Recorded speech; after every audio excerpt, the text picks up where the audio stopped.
Good mornings, everybody's. Welcome to online English classes. Today's topic is first lesson of behaviors. The title is The Fun They Had. आनंद जो वो लेते थे. ये lesson जो आज हम पढ़ने जा रहे हैं ये आपको फ्यूचर में लेके जाएगा, क्योंकि फ्यूचर में क्या होगा ये इस लेसन के दौरान हम पढ़ेंगे. इस लेसन में पढ़ने से पहले कुछ बातें इसमें दर्शाई जा रही हैं, जैसा आपको प्रदर्शित हो रहा है. The story we shall read is set in the future. यह स्टोरी पूर्ण रूप से आपको फ्यूचर में व्यवस्थित कर देगी, यानी हमारा दिमाग फ्यूचर में चलेगा. When books and school as we now know them will perhaps not exist. यानी उस समय ये ले जाएगा आपको उस समय कि जहां पर आपको न किताबें मिलेंगी न स्कूल मिलेंगे, जैसा कि अब हम उन किताबों स्कूलों के बारे में जानते हैं. संभवतः ये उनका अस्तित्व ही वहां पर खत्म हो जाएगा. How will children study then. तो वो अब बच्चे कैसे पढ़ेंगे, कैसे अध्ययन करेंगे तब उस समय. द डायग्राम बिलो में गिव यू सम आइडियाज. ये डायग्राम अगर हम देखते हैं तो इसमें आपको कुछ देखकर आपके दिमाग में कुछ विचार उठेगा. ये डायग्राम क्या शो कर रहा है वो भी आप देखिए. School of the future, and future का स्कूल कैसे होगा वो ये डायग्राम पूरा शो कर रहा है. अगर इसमें फर्स्ट चीज देखते हैं, लर्निंग थ्रू कंप्यूटर्स, यानी उस समय हम पूर्ण रूप से कंप्यूटर से ही पढ़ेंगे. टीचर हमारा कंप्यूटर ही होगा. और जैसा कि अब हम पढ़ते हैं स्कूल में मैनुअल टीचर होते हैं. A person teaches you. एक व्यक्ति आपको पढ़ाता है. Then times not learn a person, that times learn a computers. उस समय एक कंप्यूटर ही आपको सिखाएगा. दूसरा आता है वर्चुअल क्लासरूम्स. आपका क्लासरूम उस समय जो होगा वो आपका पर्सनल होगा, पूरा टेक्नोलॉजी से भरा हुआ होगा, क्योंकि उस समय आपका क्लासरूम एक आपका घर का कमरा हो सकता है, एक लेबोरेटरी हो सकती है, पूरी कंप्यूटर लैब्स भी हो सकती है आपका क्लासरूम, क्योंकि उस समय आप पर्सनल ही हो सकते हैं. उस समय क्लास में जिस समय इस समय 24 से स्टूडेंट, कुछ स्टूडेंट जो आपके साथ सहयोगी होते उस समय नहीं होंगे. सब कुछ कंप्यूटर पे ही आप पढ़ेंगे. आपका टीचर रोबोटिक टीचर हो सकता है. जो टीचर पढ़ाने वाला है ए पर्सन, यानी एक व्यक्ति न होकर एक रोबोट ही हो सकता है जो आपको पढ़ाएगा हर प्रकार से. जैसा कि आपने रोबोट फिल्म के अंतर्गत भी देखा होगा, सारा काम रोबोट ही करता है. और एंड में एक पार्ट दिखा रहा है मूविंग ई टेक्स्ट, यानी सब कुछ उस टेक्नोलॉजी के तहत एक स्क्रीन पर चलता हुआ दिखाई देगा. आपकी बुक्स भी स्क्रीन पर होगी और जो भी वीडियो वगैरह सब चलेंगे, जैसा सब स्क्रीन पर चलता हुआ दिखाई देगा. यानी ऐसा ही समय होगा जो अब चल रहा है. ऑनलाइन आपकी क्लासेज चल रही हैं, ऑनलाइन आपकी पढ़ाई चल रही है. ये सब आपको उस समय, और उसमें भी बहुत ही ज़्यादा परफॉर्मेंस और बढ़ेगी और ज़्यादा इंप्रूवमेंट होगा, और ये सारा सब कुछ टेक्नोलॉजी पर आधारित होगा. तो ये आपका फ्यूचर का स्कूल होगा. आगे इसमें प्रदर्शित हो रहा है इन pairs discuss 3 things that you likes best about your schools and 3 things about your schools that you would like to change. Write them down. यानी अगर हम इस चीज के बारे में, इस ये एक डिबेट भी बन सकती है इस चीज के बारे में। अगर हम बात करें तो एक स्कूल के बारे में कि स्कूल अच्छी बातें क्या हो सकती हैं और उसमें क्या बदलाव हो सकता है, स्कूल में क्या सी चीज़ें होती हैं जो आपको अच्छी पसंद आती हैं और क्या उसके अंदर और उसकी चीज़ें हैं जिनमें हम बदलाव चाहते हैं, तो ये आप ग्रुप में डिस्कस भी कर सकते हैं। अगर अब हम देखते हैं तो मैं आपको ये भी बता दूं कि स्कूल में जो चीज़ें अच्छी आपकी होती हैं और जो जो आप ज़्यादा लाइक करते हैं वो चीज़ें आपकी क्या क्या हो सकती हैं। Number 1, knowledgeable teacher. सबसे ज्यादा आप पसंद करेंगे वो होगा एक विद्वान अध्यापक, जिसको आप ज्यादा पसंद करेंगे। फिर आता है एक बिग प्लेग्राउंड, खेलने का मैदान। जिस स्कूल में खेलने का मैदान होगा, जहां खेलने पर ज्यादा ध्यान दिया जाता है, वो उस स्कूल को भी आप पसंद करेंगे। और फिर आता है lot of other circular activities, यानी जो बहुत ज़्यादा इस पढ़ाई के अलावा जो एक्स्ट्रा एक्टिविटीज जो स्कूल में होती हैं, वो स्कूल भी आपको बहुत अच्छा लगता है। ये मेरा विचार है कि आपको ये चीज़ें ही ज़्यादा पसंद आएंगी। और क्या इसमें चेंजेज आप चाह सकते हैं, वो है नो होमवर्क। स्कूल में होमवर्क नहीं होना चाहिए क्योंकि होमवर्क ज़्यादा मिलता है, ये सब नहीं है।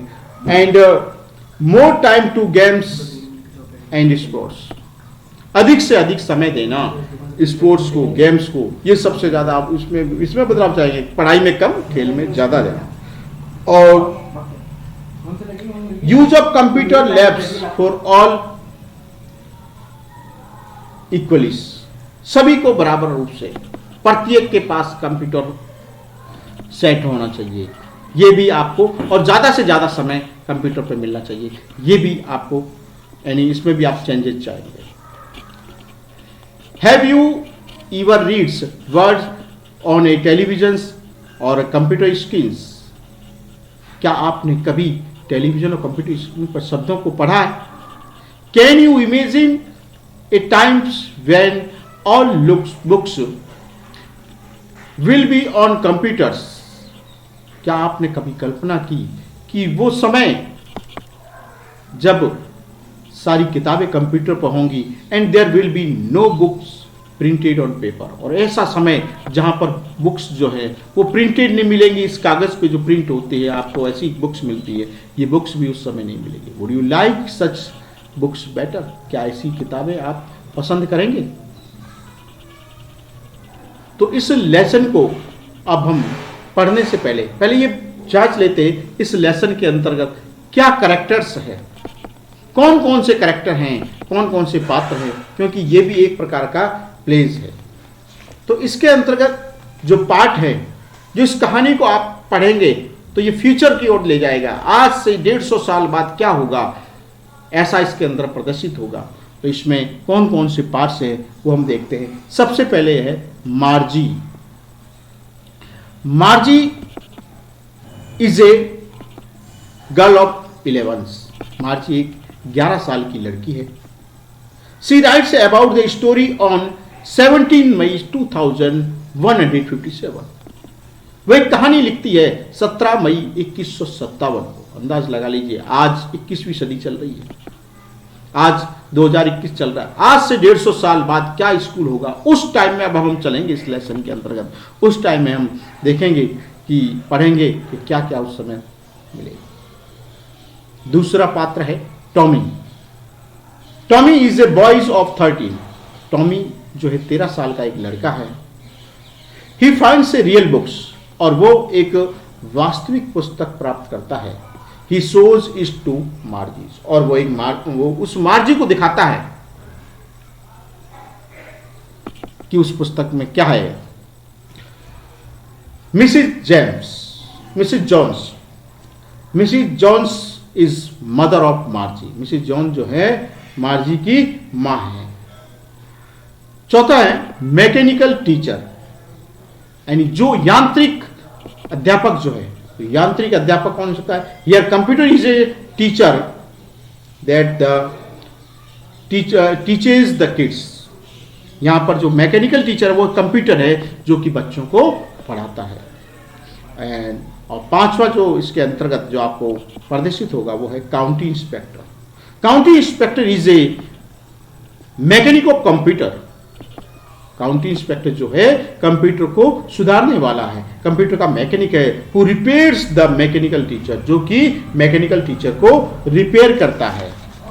अब हम इसको रीड करते हैं। Margie even wrote about it that night in her diary on the page headed 17 May 2157। Margie ने 21 मई 2157 को उस रात अपनी डायरी में लिखा, उसके हेडिंग पेज पर कि 17 मई 2157 को क्या घटना घटी। उसने लिखा अपनी डायरी में, she wrote today Tommy found a real book. उस समय यानी उसने उसमें लिखा था कि आज टॉमी को एक वास्तविक पुस्तक मिली है। इस लाइन को अंडरलाइन भी कर सकते हैं अपन, क्योंकि यह आपको कई जगह काम पड़ेगा।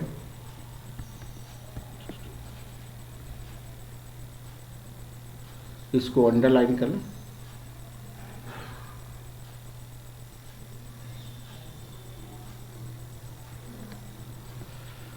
या आपका कोई प्रश्न भी हो सकता है।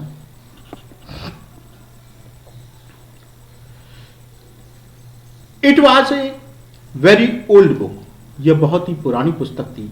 मार्जीज grandfather once said that when he was a little boy his grandfather, यानी मार्जी के दादाजी ने एक बार उससे कहा दैट, क्या कहा, when he was a little boy, जब वो एक छोटे लड़के के रूप में थे, यानी जब वो उनकी उम्र के थे। हिज ग्रैंडफादर, उनके दादाजी ने, यानी दादाजी के दादाजी ने, told him about their was a time when all stories were printed on paper. तो दादाजी ने उस समय कहा कि उस समय जब वो उन छोटे लड़के थे, तब उनके दादाजी ने बताया कि उस समय सारी कहानियों की जो किताबें हैं वो क्या होती थी, एक पेपर पर प्रिंटेड होती, कागज पर प्रिंटेड होती।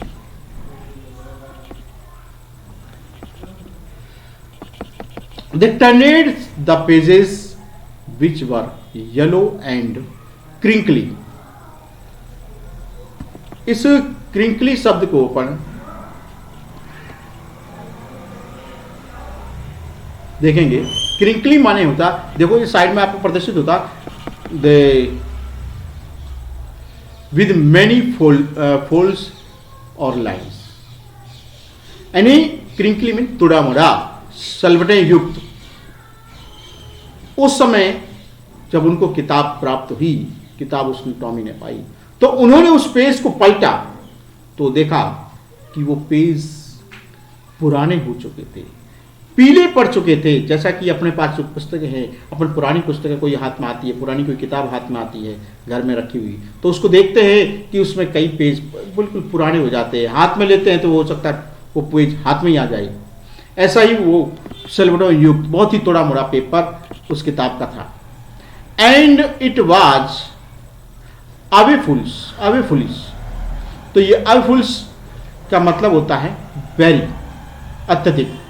Funny to read words that stood it instead of movings दे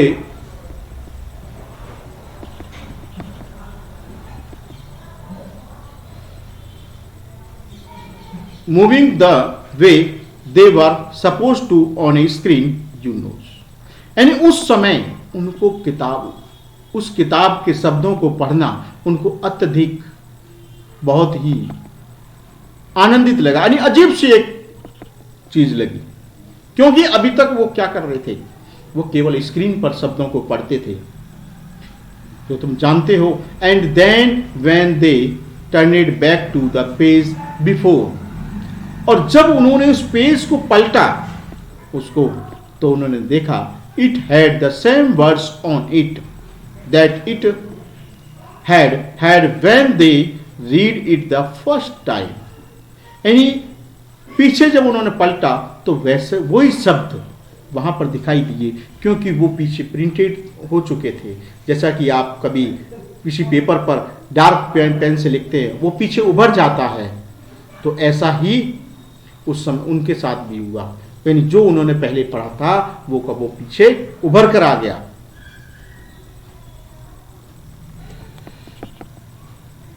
आगे लेखक कहता है जी सैड टॉमीज। जी एक ऐसा वर्ड है जिसको हम कह सकते हैं अरे, यानी जैसे आपकी लैंग्वेज में जो शब्द है, जैसे हम्बे वगैरह बोलते बार बार, तो यही कोई अजनबी चीज जो दिखती है तो अरे क्या हुआ, तो ऐसी चीजें अपन ऐसे वर्ड्स काम में लेते हैं, तो उसने उस समय उन्होंने जी शब्द काम में लिया। सैड टॉमी, टॉमी ने कहा अरे व्हाट इज बेस्ट, क्या फिजूल चीज। अब ये क्या फिजूल है, ये बात मार्जी कह रही है। When you are thought with the books you just throw it away. यानी मार्जी कहती है कि जब इस किताब को तुम पूरी तरह पढ़ लोगे तो इस किताब को फेंक दोगे। आई यस, मैं अनुमान लगाती हूं। आगे वो कहती है our television screens must have had a millions books. इस मिलियन बुक्स को भी लिख लें, क्योंकि ये मिलियन बुक माने होता है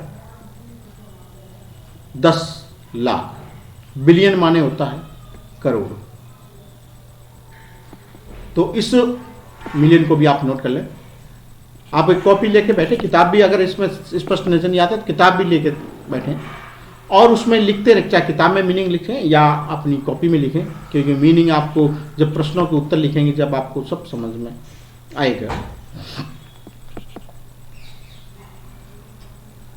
तो मिलियन माने 10 लाख। तो उसने कहा कि हमारी टेलीविजन स्क्रीन पर अवश्य ही 10 लाख पुस्तकें होंगी। On it it is good for plenty more, I would not throw it away. यानी इससे भी अधिक और अच्छी किताबें, प्लेंटी माने प्रचुर, प्लेंटी माने होता है प्रचुर, इस बात का भी ध्यान रखें, ये कई जगह आपको काम आएगा।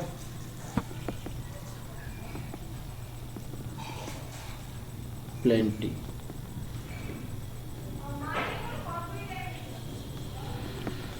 आई वुड नॉट, यानी प्लेंटी माने प्रचुर में एक बार फिर मात्रा, अत्यधिक मात्रा। I would not throw it away, मैं इसे नहीं फेंकूंगा। आगे मार्जी कहती है same with mind,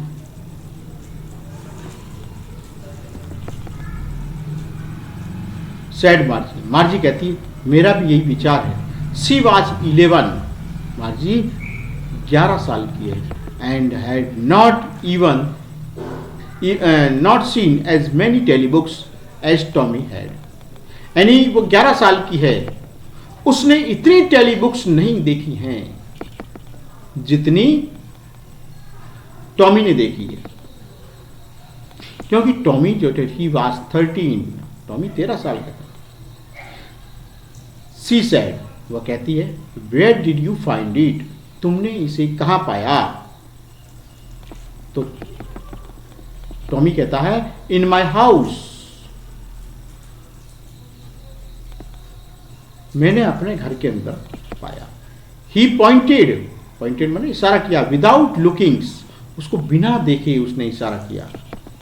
because he was busy reading, क्योंकि उसने उसकी तरफ ध्यान क्यों नहीं दिया, क्योंकि वह उसमें पढ़ने, किताब को पढ़ने में बिजी था।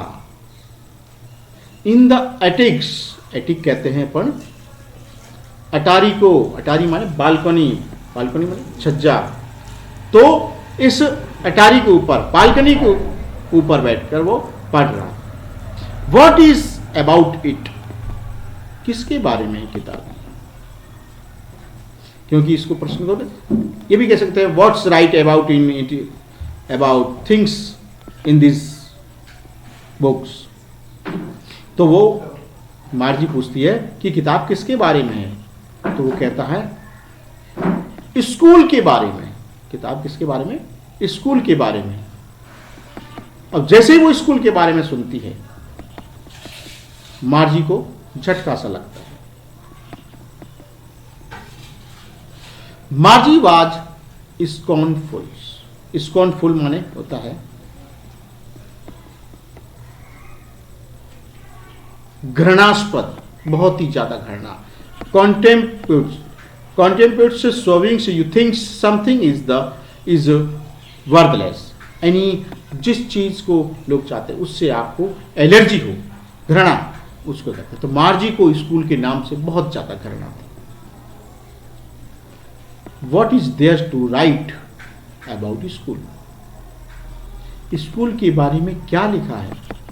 आई हेट स्कूल, मैं स्कूल से घृणा करती हूँ, क्योंकि मार्जी हमेशा स्कूल से घृणा करती है। मार्जी ऑलवेज हेटेड स्कूल, मार्जी हमेशा स्कूल से घृणा करती थी। But now she hated it more than ever, लेकिन अब इस समय आपने देखा कि इस समय और ज्यादा उसके मन में घृणा और उभर के आती है।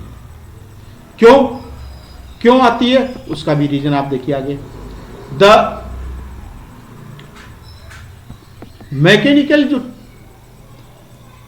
टीचर जो थे वो उसको बहुत ज्यादा, उससे ज्यादा पजल होती थी।